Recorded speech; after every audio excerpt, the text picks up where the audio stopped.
महाराष्ट्र में सियासी संकट के बादल अब धीरे धीरे छंटने लगे हैं, लेकिन लोगों के मन में सवाल अब भी बना हुआ है कि आखिर इस सियासी पटकथा को लिखा किसने।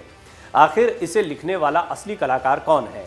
पूर्व मुख्यमंत्री और महाराष्ट्र के डिप्टी सीएम देवेंद्र फडणवीस ने जिस तरह से उद्धव ठाकरे को मात दी, वो राजनीति के विशेषज्ञों के लिए भी चौंकाने वाला है। सबके अपने अपने दावे धरे रह गए और सूत्र भी लगभग झूठे ही साबित हुए। उद्धव ठाकरे को सत्ता से बाहर करने के लिए शिंदे के साथ फडणवीस ने जो सीक्रेट प्लान तैयार किया, उसकी खबर उनकी पत्नियों को भी नहीं थी। खुद देवेंद्र फडणवीस की पत्नी अमृता ने इसका खुलासा किया है।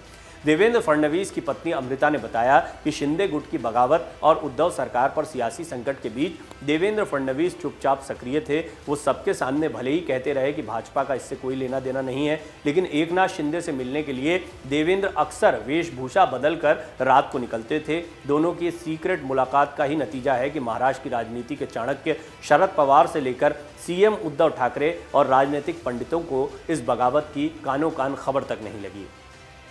अमृता फडणवीस बताती हैं कि देवेंद्र फडणवीस अक्सर रात के समय में एकनाथ शिंदे से मिलने जाते थे। इसके लिए वो अपनी वेशभूषा बदलते थे। वो इस तरह का रूप धारण कर लेते थे कि मेरे लिए भी उनको पहचान पाना मुश्किल होता था। अमृता बताती है कि देवेंद्र अक्सर बड़ी सी जैकेट, आंखों पर बड़ा सा चश्मा और अलग अलग कपड़े पहनकर बाहर जाते थे। वो ये भी कहती हैं कि वो ये तो नहीं जानती थी कि क्या होने वाला है, लेकिन इतना ज़रूर जानती थी कि कुछ बड़ा होने वाला है। इससे पहले खुद एकनाथ शिंदे भी इस बात को कह चुके हैं कि वो अक्सर रात में देवेंद्र फडणवीस से मुलाकात करते रहे थे। विधानसभा में उन्होंने कहा था कि जब सभी विधायक सो जाते थे तब वो फडणवीस से मिलने जाते थे और उनके जागने से पहले होटल वापस चले जाते थे। शिंदे का समर्थन करने वाले विधायकों को भी नहीं पता था कि वो फडणवीस से कब और कहाँ मिलते हैं। महाराष्ट्र के मुख्यमंत्री एकनाथ शिंदे ने सोमवार को कहा था कि शिवसेना नेतृत्व के खिलाफ उनकी हालिया बगावत के पीछे भाजपा की सक्रिय भूमिका थी। शिंदे ने कहा कि गुजरात से गुवाहाटी जाने के बाद वो फडणवीस से तब मिलते थे जब उनके गुट के विधायक सो रहे होते थे, लेकिन वो विधायकों के जागने से पहले लौट आते थे। शिंदे ने यह भी कहा था कि भाजपा की तुलना में हमारी संख्या कम थी, लेकिन प्रधानमंत्री मोदी ने हमें आशीर्वाद दिया। मोदी साहब ने शपथ ग्रहण से पहले मुझसे कहा था कि वो मेरी हर मुमकिन मदद करेंगे। अमित शाह साहब ने कहा कि वो हमारे पीछे चट्टान की तरह खड़े रहेंगे। शिंदे ने फडणवीस की ओर इशारा करते हुए कहा कि लेकिन सबसे बड़े कलाकार तो ये हैं। शिंदे ने कहा, हम तब मिलते थे जब मेरे साथ के विधायक सो रहे होते थे और उनके जागने से पहले गुवाहाटी लौट आता था। शिंदे ने फडणवीस की ओर इशारा करते हुए कहा था कि कोई नहीं जानता था कि वो क्या करेंगे और कब करेंगे।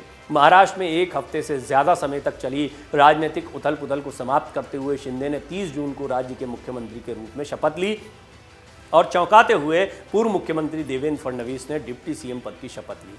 इस पूरी सरकार के बनने में इन सीक्रेट मुलाकातों का बहुत बड़ा योगदान रहा और खुद अमृता फडणवीस ने इस बात का खुलासा किया है कि किस तरीके से देवेंद्र फडणवीस लगातार वेशभूषा बदल बदल कर, रूप बदल बदल कर मिलने जाते थे एकनाथ शिंदे से, और सीक्रेट मुलाकातों की उन्हें भी कानों कान खबर नहीं होती थी। यानी बीजेपी ने इस पूरे मामले में बहुत एहतियात बरती। ये रिपोर्ट हमने आपको पहले भी दिखाई थी कि किस तरीके से बीजेपी एक सीक्रेट प्लान पर काम कर रही है। लगभग 2 महीने पहले हमने नितिन गडकरी और राज ठाकरे की मुलाकात पर आपको एक रिपोर्ट दिखाई थी, जिसमें हमने कहा था कि बीजेपी महाराष्ट्र में सरकार बनाएगी। लेकिन बीजेपी किस तरह के सीक्रेट प्लान पर काम कर रही है, इसकी खबर किसी को नहीं थी। बीजेपी के बड़े बड़े नेताओं को भी ये जानकारी नहीं थी। शीर्ष नेतृत्व और देवेंद्र फडणवीस ने महाराष्ट्र के इस पूरे सियासी संकट के समाधान की कमान अपने हाथ में ले रखी थी। एकनाथ शिंदे से वो लंबे समय से टच में थे और जिस दौरान बागी विधायकों का गुट एक जगह से दूसरी जगह जा रहा था, तब भी एकनाथ शिंदे और देवेंद्र फडणवीस की सीक्रेट मुलाकातें हो रही थी। डाउनलोड करें अमर उजाला ऐप और पाएं खबरें लगातार। अगर आप ये वीडियो YouTube पर देख रहे हैं तो हमारे चैनल को सब्सक्राइब करें और बेल आइकन को दबाना ना भूलें। अगर आप Facebook पर ये वीडियो देख रहे हैं तो हमारे पेज को लाइक करें।